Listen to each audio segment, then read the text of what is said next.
غربا تک بھی اللہ کی نعمتیں وہ پہنچتی ہیں جو عام دنوں میں ان کو میسر نہیں ہوتی، اور امراء بھی نعمتوں کا لطف لیتے ہیں، نعمتوں کا مزہ انہیں آتا ہے، اس لیے کہ بھوک کاٹنے کے بعد جب ان کو نعمت میسر آتی ہے تو پھر انہیں احساس ہوتا ہے۔ جو شخص ہر وقت سیراب رہتا ہے تو اس کو کیا پتا کہ شدید بھوک کے بعد کھانے کا لطف کیا ہوتا ہے۔ سخت پیاس کے بعد میٹھا اور ٹھنڈا مشروب جب رگوں کو تر کرتے ہوئے معدے تک پہنچتا ہے تو اس کی تراوت، اس کی ٹھنڈک، اس کی لذت، اس کا کیف و سرور، اس کی عذوبت کس طرح راحت بخشتی ہے۔ اسی لیے میرے اور آپ کے آقا و مولا نے ایک دوسرے مقام پہ ارشاد فرمایا، للصائم فرحتان، فرحۃ عند فطرہ و فرحۃ عند لقاء ربہ۔ روزے دار کے لیے دو خوشیاں ہیں، ایک خوشی اسے تب ملتی ہے جب وہ روزہ افطار کرتا ہے، وہ لمحے مسرتوں کے ہوتے ہیں، ایک روحانی احساس ہوتا ہے، اتنا لمبا دن، اتنا سخت دن، گرمی کی شدت، مالک تیرا شکر ہے لمحہ اختتام پہنچا اور یہ اتنا لمبا دن تیرے حکم کی تعمیل کرتے ہوئے بسر ہو گیا۔ ایک تو روزہ کھولتے ہوئے وہ ایک سرشاری ہوتی ہے، وہ ایک لذت ہوتی ہے، روحانی تسکین ہوتی ہے۔ آج کل وہ افطار کے دسترخوان لگتے ہیں تو جس طرح ہمارے سارے معاملات جو ہیں وہ ملوث ہو گئے ہیں ریا سے، تصنع سے، اس طرح افطار بھی ایک فیشن کے طور پہ فروغ پا رہی ہے۔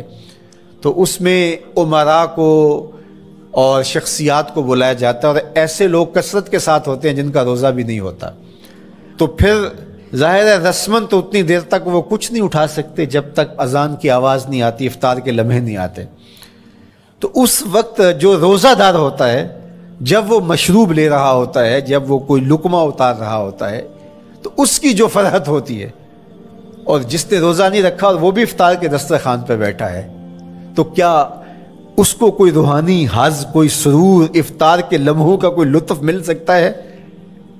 وہ بیچارہ کتنا بے چین ہوتا ہوگا کہ یہ شخص ہے کمزور ہے، سارا دن مزدوری کر کے آیا ہے اور اس کا بھی تو سارا دن گزر گیا بھوک اور پیاس سے، اور میں صحت مند ہوں اور سارا دن ٹھنڈے ماحول میں رہا ہوں اور مجھے توفیق نہیں ملی، تو وہ گھونٹ کتنے مشکل اس کے لیے ہوتے ہوں گے۔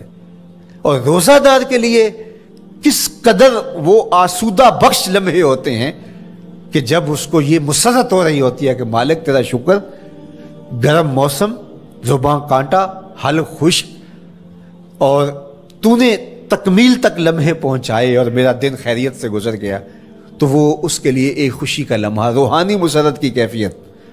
اور دوسری کہ جب وہ ٹھنڈا اور میٹھا مشروب، سارے دن کی سوکھی ہوئی زبان اور خشک حلق، اور انسان کی جو ہے وہ رگیں بھی، انتڑیاں بھی خشک ہو چکی ہوتی ہیں، تو ٹھنڈا اور میٹھا مشروب جب انسان کے معدے کی طرف بڑھ رہا ہوتا ہے، زبان بولے نہ بولے، ایک ایک رواں اللہ کی حمد بول رہا ہوتا ہے، اور تشکر انسان کے رگو ریشہ سے ادا ہو رہا ہوتا ہے، اور اس کی کیفیت، اس کی سرشاریاں، اس کی لذتیں وہ دیکھنے کی ہوتی ہیں۔ تو کہا للصائم فرحتان، روزے دار کو تو ایک فرحت اس وقت ملتی ہے عند فطرہ ہی، جب وہ روزہ کھولتا ہے، روحانی فرحت بھی، جسمانی فرحت بھی، وفرحۃ عند لقاء ربہ، اور دوسری فرحت اور دوسری خوشی اسے تب ملے گی جب اس روزے کے صلے میں اللہ تعالیٰ اپنے رخ انور سے پردہ اٹھا دے گا اور روزہ دار کو اپنے دیدار کی دولت عطا کرے گا، تو وہ پھر منظر دیکھنے والا ہوگا، روزہ دار کی آنکھیں ٹھنڈی ہو جائیں گی۔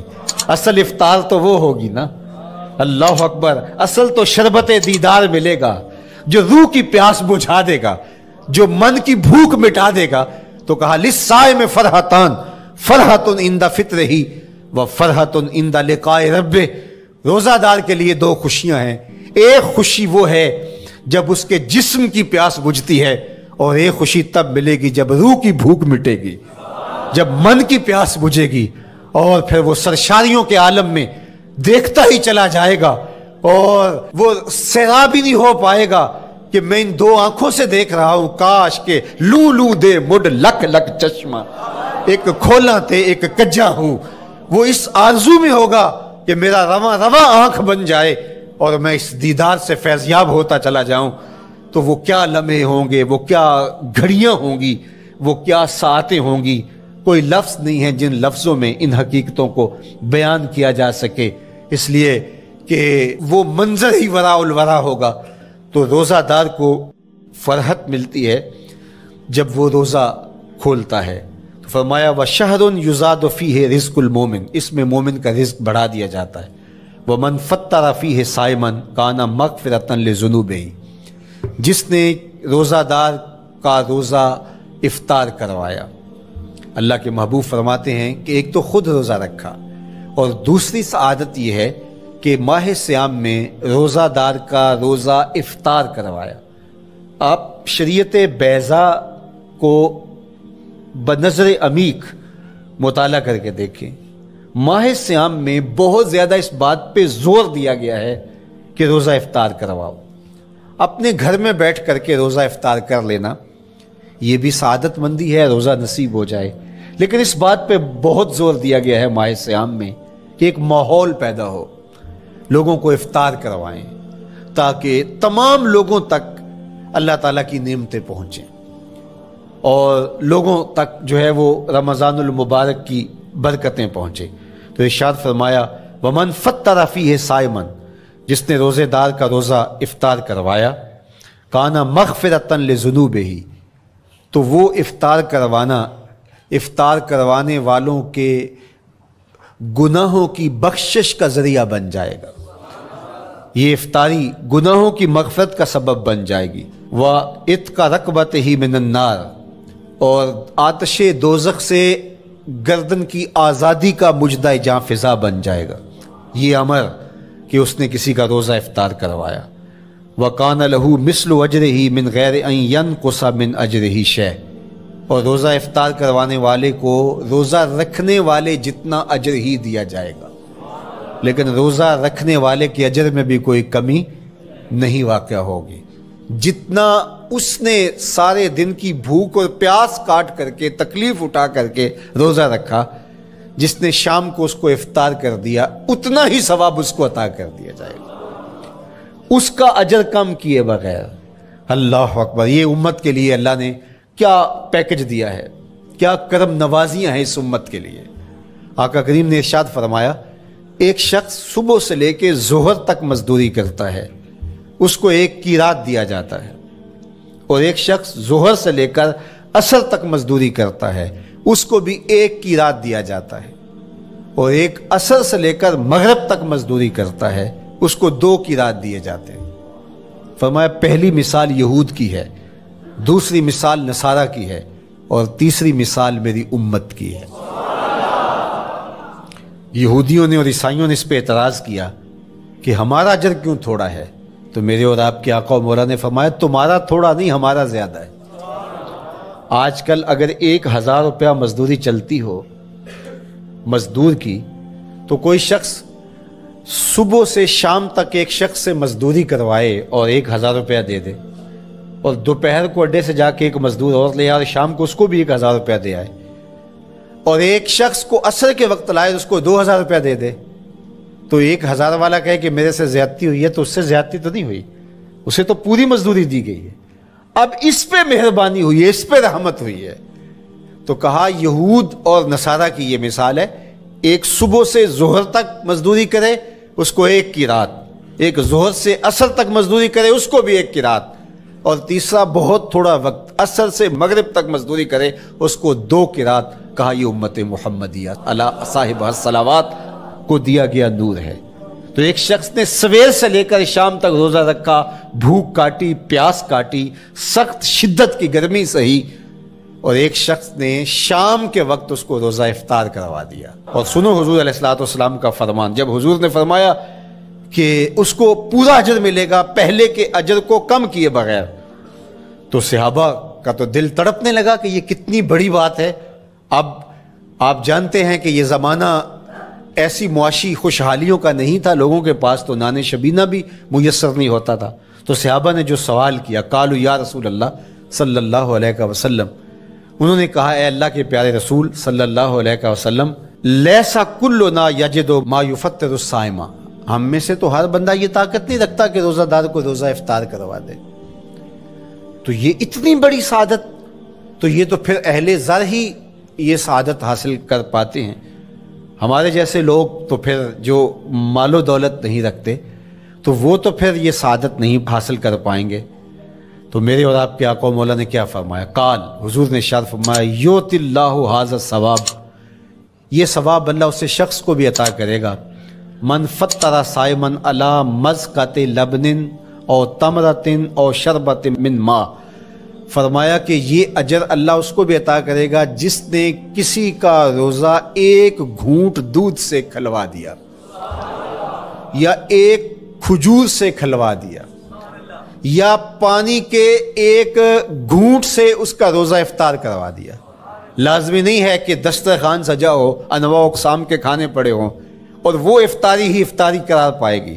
جس نے کسی کو وہاں باہر ٹوٹیوں سے پانی کا گلاس بھر کے، کٹورا بھر کے سادہ پانی بھی پیش کر دیا تو اس کو بھی ثواب مل جائے گا. کتنا ثواب ملے گا؟ پورا روزہ رکھنے کا ثواب اس کو ملے گا.